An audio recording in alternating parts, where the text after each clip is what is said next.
저는 비행기를 타면은 꼭 창가에 앉습니다. 그리고 가능하면은 낮 비행기를 이용을 합니다. 창가에 앉아서 한 3만 피트 상공에서 내려다보는 경치가 최고의 경치입니다.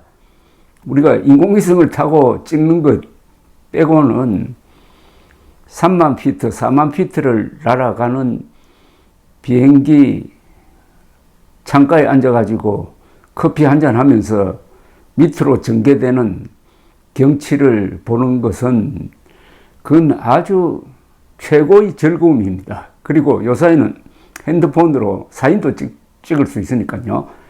그래서 저는 항상 외국 여행 갔다 오면은 비행기에서 찍은 사진을 올리곤 합니다. 잊을 수 없는 장면들이 많았습니다. 좀 옛날로 거슬러 올라가면은 1985년에 제가 대한항공 전보기의 조종실에 타고 지구를 한 바퀴 돈 적이 있습니다. 그때 파리에서 비행기를 타고, 그때는 시베리아 상공으로는 날아갈 수가 없었습니다. 아직 냉전이 계속되고 있을 시절이었습니다. 그래서 그 비행기는 북극 항로를 따랐습니다. 북극 위를 지나갔습니다.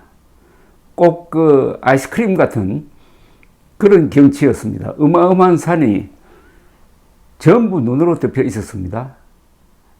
앵커리지, 알래스카의 앵커리지로 가는 항로였습니다.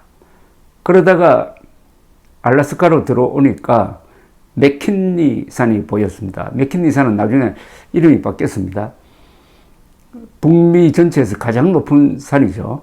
6,000m에 육박하는 산인데, 그 옆을 지나가는데 조종사가 저에게 이럴 때는 커피 한 잔을 해야 된다면서 커피를 시켜가지고 커피를 마시면서 맥킨리 봉 바로 옆으로 지나갔습니다. 바람이 불어서 그 꼭대기에서 아주 눈보라가 휘날리고 있었습니다. 뭐 그런, 또는 2011년에 카이로로 가는데 낮 시간에 낮 비행기를 타야 됩니다. 낮 시간에 천산산맥을 지나갔습니다. 1시간 이상 천산산맥을 지나가는데 그 천산산맥이 히말라야 다음으로 웅장한 산입니다. 7,000m 급 이상 봉우리가 들어 있습니다. 그런데 그 봉우리들이 마치 지나가는 비행기를 찌르듯이 솟아 있었습니다. 그 봉우리의 모양도 아주 각양각색이었습니다. 어떤 봉우리는 완전히 대패질을 하듯이 딱 깎여가지고 어마어마한 돌로 된 평지가 전개되는 거다 하면은 눈 덮인 산, 그리고 눈이 붙을 수도 없는 완전한 절벽 등등.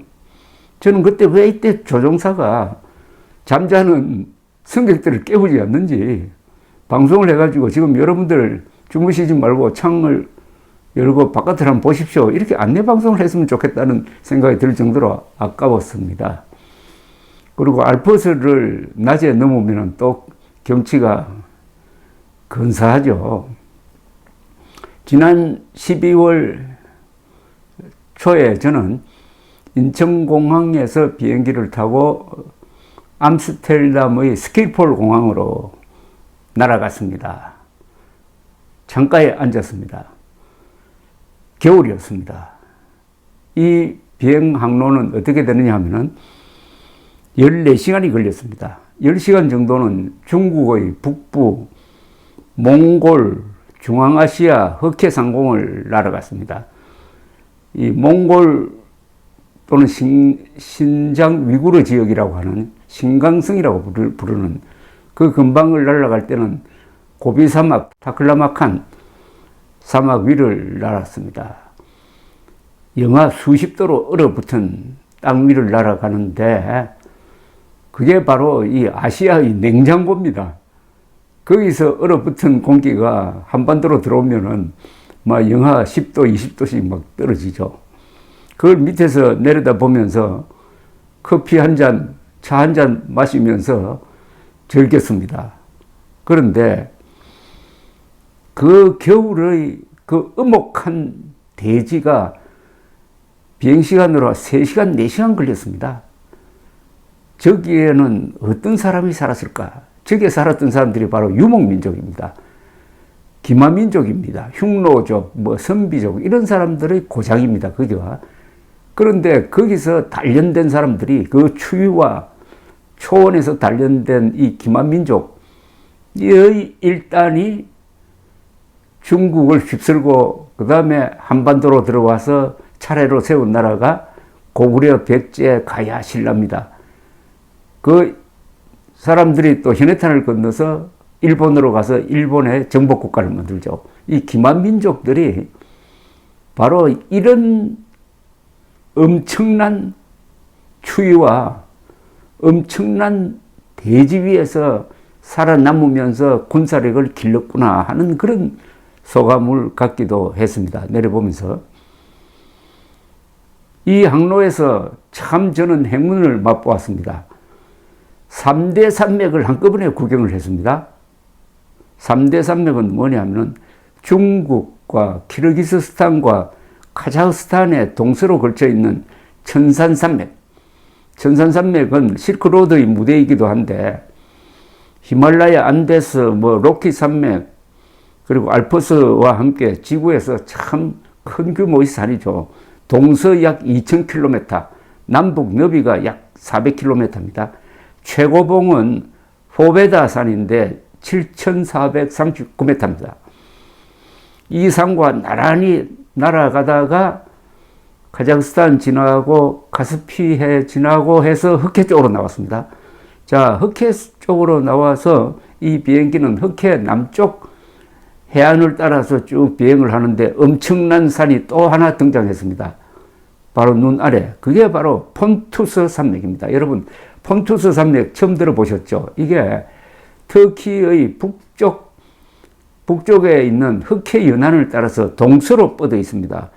길이가 동서 길이가 1000km, 너비가 약 100km, 알프스와 비슷한 규모입니다. 최고봉은 3,900 몇 메타니까 그 비슷합니다. 그런데 이 눈 덮인 폰투스 산맥 위를 날아갈 때 그 북쪽은 흑해였어요. 북쪽으로 보니까 흑해의 북쪽 해안에 또 거대한 산맥이 동서로 뻗어 있었습니다. 그게 바로 코카사스 산맥이었습니다. 이 코카사스 산맥은 러시아, 조지아, 아제르바이잔, 아르메니아, 이란, 터키를 지나는데 길이가 약 1000km, 너비가 약 160km, 최고봉은 러시아의 영토에 있는 엘브루스 산인데 높이 5642m입니다.